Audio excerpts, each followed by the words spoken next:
અમાર તો ફૂટેલા છે. સંજયભાઈ તમે શું કર્યું? મેં તો બેંક લૂંટી. સાલા 20 કલાક મજૂરી કરું છું, સવારે 6 વાગે ઉઠું છું, રાત્રે 2 વાગે ઊંઘું છું, 1 મિનિટ બગાડતો નથી. નરેન્દ્રભાઈ ને તમને મને ભિખારીને ઈશ્વરે 24 કલાક સરખા આપ્યા છે. કોણ કેનો ઉપયોગ કરે છે એની પર એની સફળતાનો આધાર રહેલો.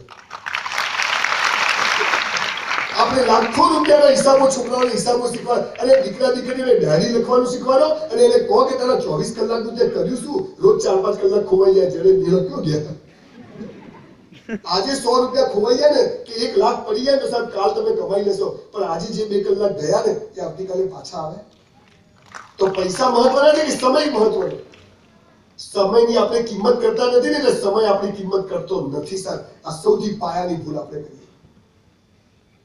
અને આ નાની નાની વાતો જો જીવનમાં આપણને આવડી જાય તો જીવન મસ્ત છે. Life is so beautiful. પણ આપણને તો બધું બીજાને બતાવવાનું શીખવાડ્યું.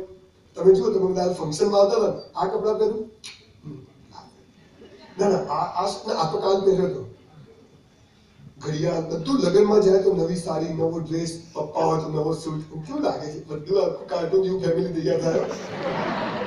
અને પછી લગ્નમાં જાય અને કોઈ કે સૂટ તો કેમ આવડે? આપણે બહાર જઈએ એટલે બીજાને બતાવવા જીવીએ છીએ, મસ્ત કપડાં પહેરીએ, અને ઘરમાં તો પપ્પા હોય તો ગંજીમાં શ્રીલંકા દેખાતું હોય, મમ્મી હોય તો ચણિયાનો છેડો લટકતો હોય, ગાઉનનો કલર ઉડી ગયો હોય, ઘણી વાર તો કામવાળી ગઈ ઘરવાળી ગઈ ખબર ના પડે. અને બહાર જાય એટલે હિરોઈન એટલે બીજાને બતાવવા જીવવાનું. મારા લગ્ન થયા ને મારી ફર્સ્ટ નાઈટે મારી વાઈફને કીધું ઘરમાં જ નવા કપડાં પહેર. મને કે કેમ? બધું તું મને ગમવી જોઈએ, ગામને ગમવી જોઈએ. આ પાવર ની જરૂર. ઘરમાં દવા કરો, મસ્ત જીવા.